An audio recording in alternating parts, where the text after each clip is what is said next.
and overseas. While at the United Bank for Africa PLC UBA, Ambassador Adeyinka won an award for product innovation for leading a team that developed and launched 2 highly innovative and successful consumer loan products. He moved on to join the board of directors of Wema Bank PLC in August 2012 and became a non-executive chairman in December of the same year, playing a leading role in the successful turnaround and transformation of the bank, including returning the bank to profitability, upgrading it to a national banking license from a regional license, and launching Africa's first fully digital bank, Alert. He stepped down as chairman of the bank in May 2017. Ambassador Ashekun was, until his appointment as Nigeria's High Commissioner to Canada, the Chief Executive Officer of Hebron Limited, a food service training and consulting company based in Lagos, Nigeria, and the non-executive director at e-payment services provider eTransact International Limited. Since assuming the role of Nigeria's High Commissioner to Canada, the ambassador's top priorities have been to deepen commercial ties between Nigeria and Canada, bolstering engagement with Nigerians and Nigerian communities in Canada as a way of fostering citizen diplomacy, as well as ensuring premium and speedy services for Nigerians who otherwise may have had to travel from long, distant, and far-flung locations to come to Ottawa. The highlight of His Excellency's time to date in Canada have been the visit of the Governor General of Canada, Her Excellency Julie Payette, to Nigeria in October 2018, and the hosting of 2 successful Canada-Nigeria investment summits, one in 2018 and one in 2019, during which potential Canadian investors had opportunities to meet with Nigerian policymakers, regulators, and business leaders. His Excellency is happily married to Mrs. Olawumi Ashekun and is blessed with children. Let me also mention, lastly, that one of the highlights of His Excellency's time here in Canada has been, and in fact the most recent one, the successful hosting of His Excellency, the Vice President of the Federal Republic of Nigeria to Canada, Professor Oshibanjo San GCON. I now have the pleasure and honor to invite His Excellency Ambassador Adeyinka Ashekun, Ambassador Plenipotentiary Extraordinary of the Federal Republic of Nigeria to Canada, to come up stage and make his few remarks. Your Excellency, sir.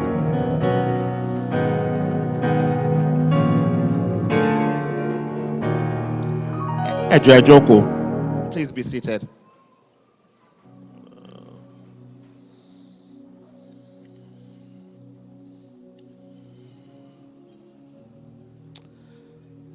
Àwọn kábíyèsí tó à ń jókòó, mo kí kádé pẹ́ lórí, kí bàtà pẹ́ lẹ́sẹ̀.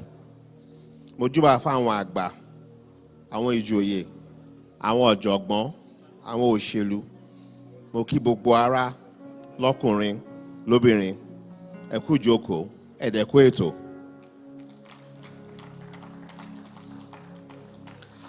I would like to acknowledge especially the presence of MPP Andrew Smith, Minister in charge of Culture, Heritage and Sports, a politician who has become part of us, a brother in the Nigerian community. I acknowledge your presence and I thank you for being here. I'd like to point out that I bring greetings, special greetings from Alhaji Lai Mohammed, the Honorable Minister of Information and Culture in Nigeria. He planned to be here today. He couldn't be here, so I'm here in two capacities. I'm representing the High Commission and I'm representing him also. So I needed to establish that. I'd like to underscore the sense of pride I feel here. This is a grand occasion, well organized. The venue is well appointed. I am delighted. If I had not come here today, I would have really regretted it. So I'm glad we were able to make it in spite of the pressure of the past few weeks. We're glad that we could make it here. I'd like to acknowledge that I'm here today with members of the High Commission. First and foremost, I'd like to acknowledge the presence of my darling wife, Olaomi Bilola Ashekun, aka Mama Olusegun. She has been my co-traveler in the journey of life. And over the past few years, she's been by my side every step of the way. I also came with other members of the High Commission, Obioman Zeuji, Donald Degbufo, David Apiran, Remilekun, Yinka Adewale, Tokwe Aremu, Joy Oswago. All of us are from the High Commission, so you can see how serious we take Asha Day. It's such a big thing for us. We're glad to be here.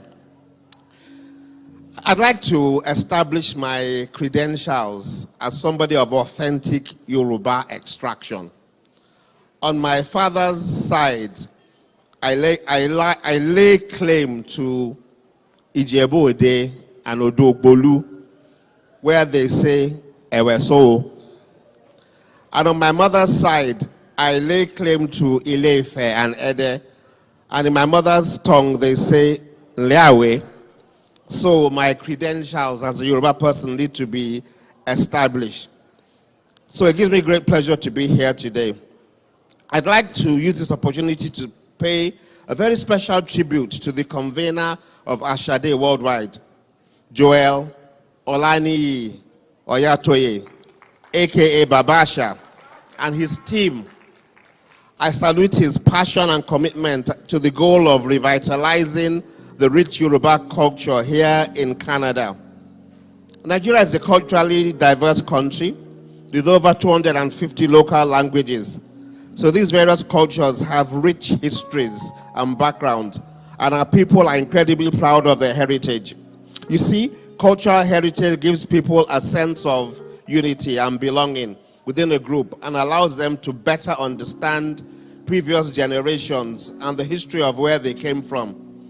This is more so instructive when you have a new generation of our young people growing up in distant countries like Canada. It is therefore imperative that we pass on and instill in our young ones our cherished values such as respect for elders, chastity, dignity of labor, patriotism to one's community, courage and self-sacrifice. This is something I believe the Asians tend to do better than Africans by and large. We need to begin to make sure that our children understand our culture and we celebrate it. I know several Yoruba families whose children cannot speak the language, but they speak English fluently with an accent that often reflects where they may have been born. My younger children are struggling with Yoruba, but we are encouraging them. I mean, I've often come across people who grow up here who say things like, oh, my name is Babatunde, or my name is Nifemi or Olufemi, you know. So I believe that we need to do a better job of making our children appreciate the culture and the language. My younger son knows that he is expected to dobale when he greets elders. That means to prostrate. He looks like somebody doing push-ups when he dobales at times. You think he's in the gym, you know. But at least he understands the principle and is not likely to give any of the elders in our family a high five and say, "What's up, Grandpa?" No, we know that won't happen with my son, okay? The Nigeria High Commission has an institutional embodiment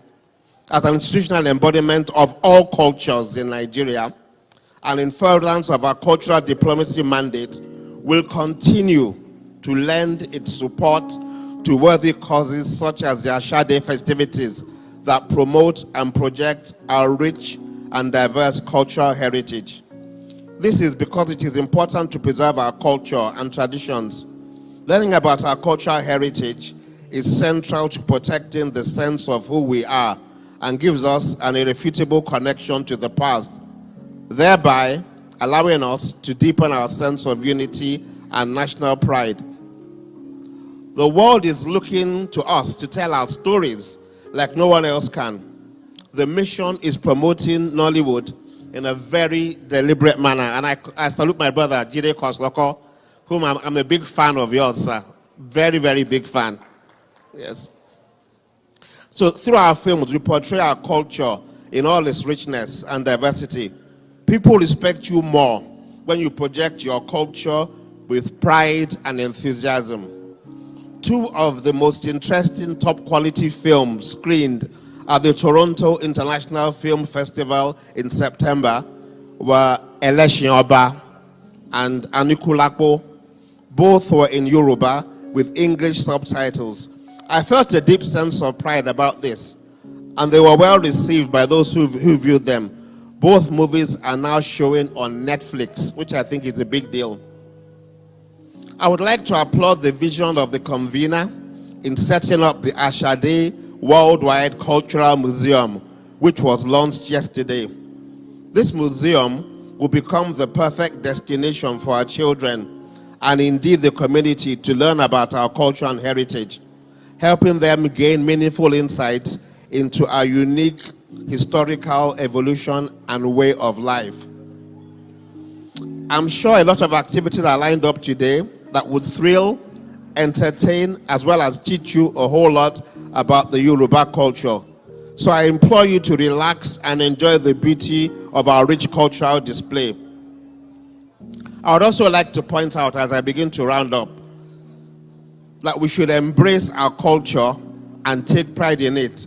But we should bear in mind that we are Nigerians first and foremost, and we should love and embrace our fellow compatriots that belong to other ethnic groups.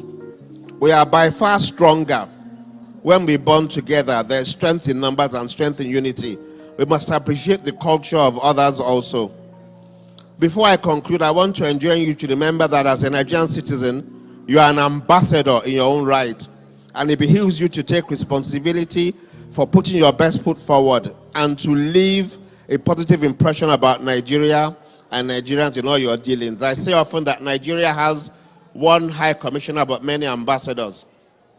I would like to encourage you to strive for excellence in all your endeavors here in Canada, as I'm optimistic that the can-do spirit is inherent in each of you to do positive exploits and contribute constructively to the community in which you find yourselves, just like the Ashade convener, Mr. Joel Olani Oyatoye, has done.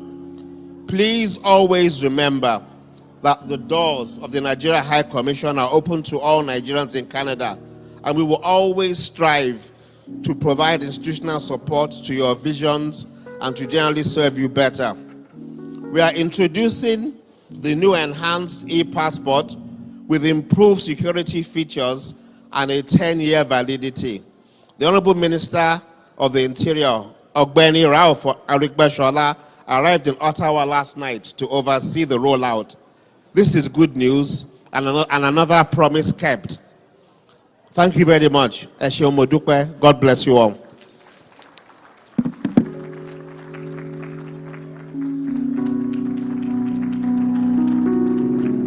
Fún wọn látẹ̀wọ́, ẹ pa àtẹ́wọ́ yìí fún wọn until tán bá dórí ìjókòó wọn. Thank you very much, sir. We honor you, we celebrate you, and we appreciate you. Thank you very much, sir. So right about now, we are moving on to the next item on the agenda, and that is having the folklore. Ṣé mọ̀ pé ńgbà tá a kéré, a máa ń gbọ́ oríṣiríṣi ìtàn. Ẹ gbọ́ àlọ́ o. What? Àlọ́ o. Ṣé ti rí? Ṣá gbàgbé ni. Àlọ́ o. That's right. It's coming up. Kí ló kọjá lójúde ọba tí ò kí ọba? Mi ò Say gbọ́. what? Agbára. Ẹ ṣára yín látẹ̀wọ́. Ẹ pa àtẹ́wọ́ fúnra yín. Ṣé mọ̀ pé wọ́n tún máa ń sọ àwọn oríṣiríṣi ìtàn fún wa? ṣàrántí ìtàn ìjàpá àti ajá. Ẹ ṣàmọ àwọn ìtàn yẹn tá máa ń gbọ́. Asínbùnmi ni mo jẹ jó mi jó ìjàre mo wálà ẹgbà mi lọ́wọ́ rẹ̀. Àwa ò mélòó la mọ orin yẹn? Àwa tá bá ka Aláwìyé JF Ọdúnjọ tá ka láti 1 títí dé 6 àwa la máa mọ orú àwọn nǹkan tó ń jẹ́ bẹ́ẹ̀ yẹn. Kì í ṣàwọn tán ka. No, àwa náà ka Aláwìyé. Okay, mi ò. Abba. Okay. So right now I'm going to call on Mrs. Bola Oriyomi for folklore. Wọ́n máa sọ àwọn ọ̀tọ̀ kan fún wa, àwọn ìta àgbọ̀rí kì í ṣe irú ìjàpá àti asín àbí ajá àti ehoro.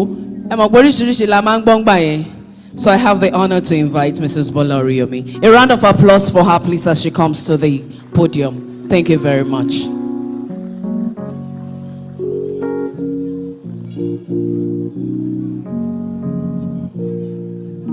Okay.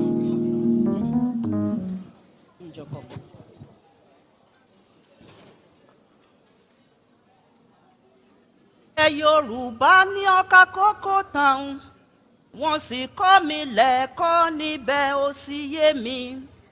Ìlú owó ìlú ọlá lọ́kà kókó o, kò má síbi tèmi ń fẹ́ jùlù tàbí mi.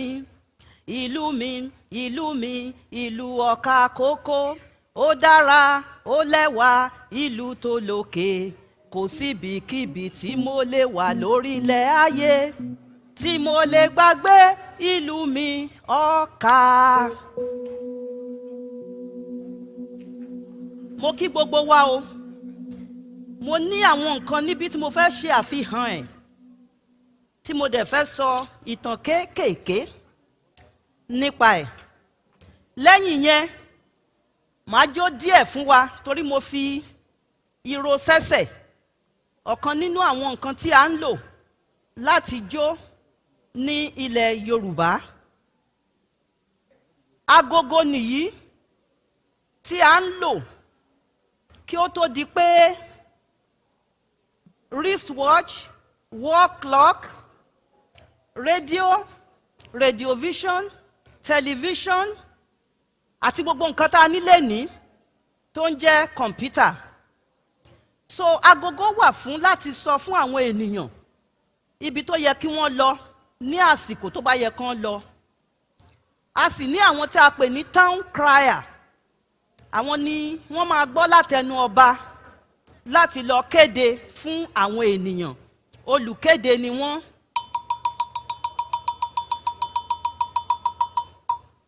Mo kí gbogbo ènìyàn o. Òní ni Àṣàdé.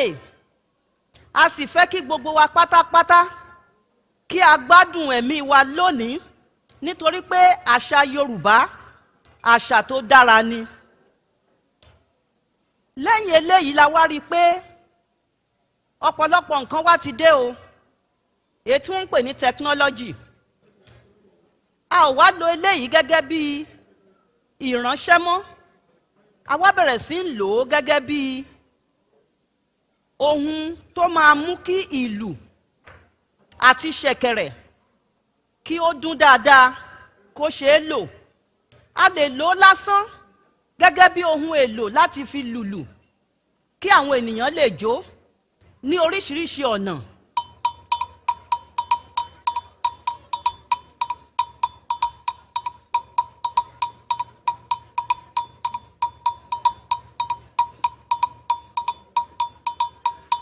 A tún lè lò ó ní ọ̀nà mìíràn, èyí tí a máa ń sọ pé àwọn kan jẹ́ abọ̀rìṣà. Ibi tí a ti bẹ̀rẹ̀ nìyí kí ìgbàgbọ́ Christianity àti Mùsùlùmí kó tó di pé ó dé sí àárín wa. Mùsùlùmí ló kọ́kọ́ dé sí ilẹ̀ Yorùbá kí ẹ̀sìn ìgbàgbọ́ tá a mọ̀ sí Christianity kó tó dé. Àwọn tí a pè ní abọ̀rìṣà wọ́n máa lu agogo wọn báyìí.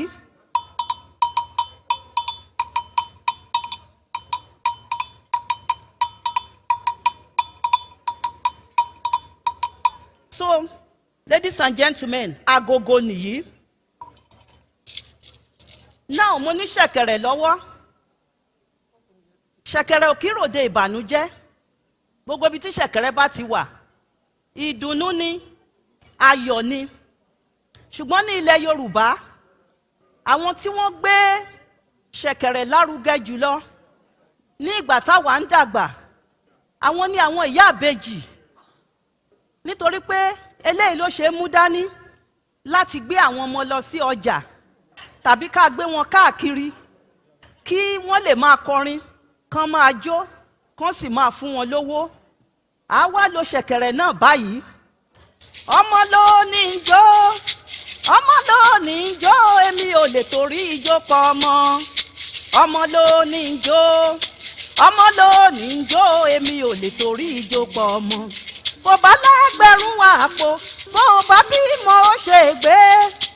Ọmọ ló ní ijó, ọmọ ló ní ijó, èmi ò lè torí ijó pọ̀ ọmọ. Ọmọ ló ní ijó, ọmọ ló ní ijó, èmi ò lè torí ijó pọ̀ ọmọ. Ní àsìkò náà tí ìyá àbejì bá ti dáwọ́ síwájú ẹ, wàá fún ìyá àbejì lówó ni o. Tó o bá wá lówó, wàá bẹ̀rẹ̀ sí bá ìyá àbejì jó. A sì wá rí i pé lẹ́yìn tèsìn tá a wà ń sìn, àwọn èèyàn ń lo ṣẹ̀kẹ̀rẹ̀ ní ọ̀pọ̀lọpọ̀ ibi tí ìlú bá wà. So a máa fi ń kún ìlú bá a ṣe fi ń kún agogo. Ní ibi tí a bí èmi sí, àwọn obìnrin máa ń lò ó láti fi kọjú sí ara wọn. Wọ́n wá máa play ẹ̀ báyìí.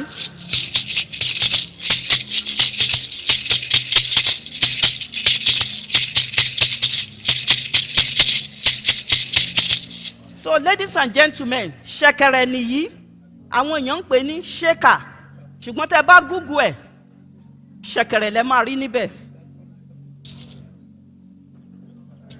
Mo tún ní ìrùkẹ̀rẹ̀ níbí.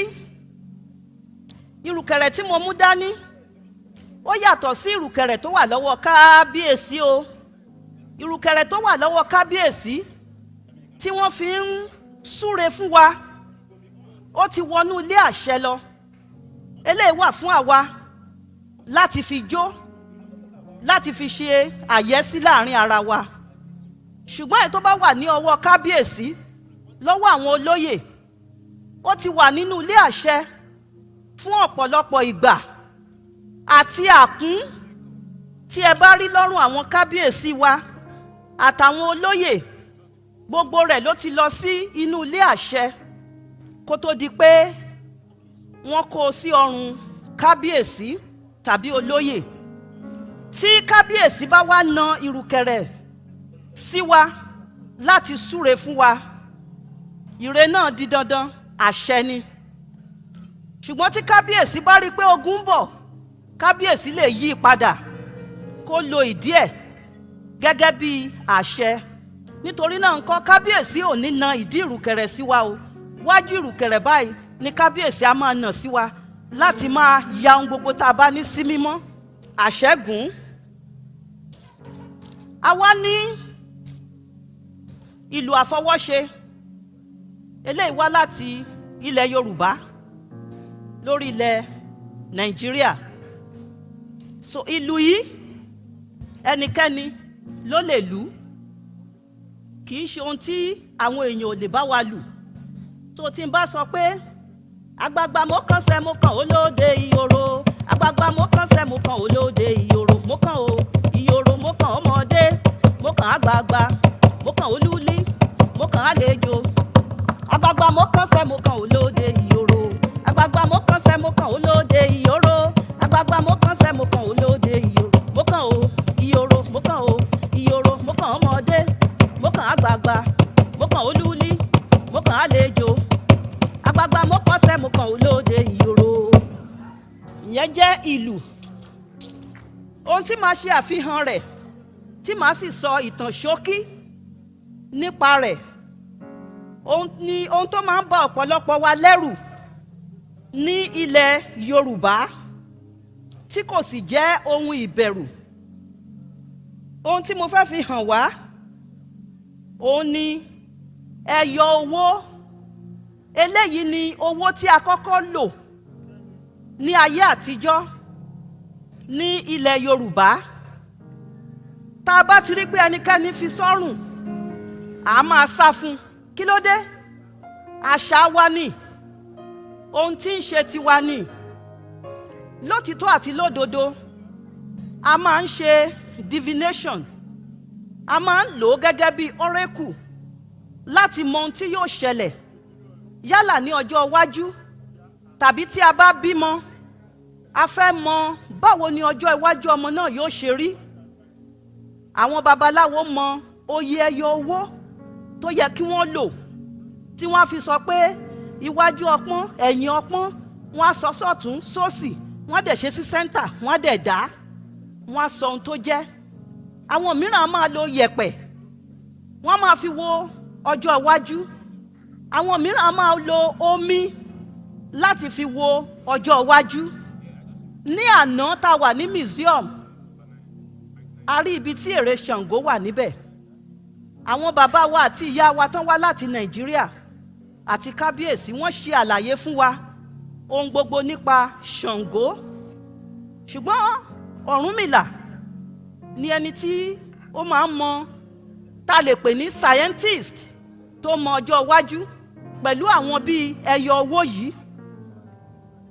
Èyí ló wá mú mi lọ sí ohun tó ṣẹlẹ̀ ní ìgbà tí ẹ̀sìn ìgbàgbọ́ tó wọ orílẹ̀-èdè Nàìjíríà, ilẹ̀ Yorùbá. Ilẹ̀ Ẹ̀gbá ní ẹ̀sìn ìgbàgbọ́ kọ́kọ́ ti wọlé wá. Àwọn tó wà ní Ìbàdàn tó jẹ́ ìlú ológun ni wọ́n. Gbogbo àwọn tó wà ní Ìbàdàn ní ìgbà náà, akíkanjú ológun ni wọ́n. Nígbà tí wọ́n gbọ́ pé òyìnbó máa ń bọ̀, àwọn tá a mọ̀ sí missionary, wọ́n náà ti gbà wọ́n sí ilẹ̀ Ẹ̀gbá. Wọ́n bá ní a lè dédé gbà wọ́n bẹ́ẹ̀ o, a ó bi Ifá léèrè. Wọ́n bá bi Ifá léèrè. Ifá ní ire ló fọ̀ o, kí gbogbo ènìyàn kí wọ́n jẹ́ ká gba àwọn òyìnbó wọ̀nyí wọlé. Láti bẹ̀ ni ìgbàgbọ́ ti tàn dé apá ibi tí a bí èmi sí ní ilẹ̀ Àkókó ní Ondo State. Di ìsinsìnyí ni ẹyọ owó wà láàrin wa. Àwọn ènìyàn ń tẹ yẹ̀pẹ̀, kì í ṣe ẹ̀ṣẹ̀ ni o. Ìwà rẹ òun ló ṣe pàtàkì, kì í ṣe ohunkóhun tó rí tàbí tí wọ́n ń ṣe. Màá tún wá sọ síwájú pé mo mú abẹ̀bẹ̀ yìí wá. Ó ṣeé ṣe káwa náà lè tán kọ Yorùbá sí. Tí a bá rí ẹni tí ó ní abẹ̀bẹ̀ tí wọ́n bá kọ Yorùbá sí, tí kò bá wá sí, ẹ jẹ́ kí àwa náà ká wá bá a ṣe máa ṣe. Kó má jẹ́ kìkì Nàìjíríà nìkan ni wọ́n máa kọ sí abẹ̀bẹ̀ fún wa. Lóòótọ́ tá a bá débì kan, tá a bá là ń jó, wọ́n máa ń mọ̀ pé Nàìjíríà la ti wá. Ṣùgbọ́n síbẹ̀síbẹ̀ ńkọ́, ó ṣe dandan, ó ṣe pàtàkì pé ká ní ohun tí a kọ Yorùbá sí. Ara ohun tí Àṣàdé tó wà nìyẹn. Ohun tó wá parí ohun gbogbo tí mo fẹ́ sọ ni pé ọ̀nà mìíràn tún wà tí àwa Yorùbá máa fi mọ ọjọ́ iwájú. À ń pe ọ̀nà náà ní Ọ̀sanyìn. Ọ̀sanyìn ní bí ó ti máa ń sọ̀rọ̀. Ní ọjọ́ kan, mo bá ẹ̀gbọ́n bàbá mi lọ sí ìlú kan tó ń pè ní Àkùngbá ní Àkókó, Ondo State, Nigeria. Ìbejì lèmi jẹ́, Táyé lórúkọ mi. Mi ò dé ìlú náà rí, mo máa ń gbabẹ̀ kọjá. Ṣùgbọ́n bí mo ṣe tẹ̀lé ẹ̀gbọ́n bàbá mi tí mo ń wọnú agboolé yẹn, bẹ́ẹ̀ ni ọ̀sán yìí bẹ̀rẹ̀ sí sọ̀rọ̀ o. Torí ẹni tó mú mi lọ Deborah ló ń jẹ́. Ó ní Deborah yìí o, Deborah o, wọ́n máa mú bejì wá kí mi o, wọ́n á sanwó bejì o, wọ́n á sanwó bejì o, wọ́n máa mú bejì wá o, káwá káwá káwá káwá káwá. Èyí ń sọ pé ọ̀sán yìí yẹn ní ibi kọ́nà ibi tó wà, ó mọ̀ pé àwa kan wọlé, ó mọ̀ pé ìbejì ló tẹ̀lé Deborah wọlé.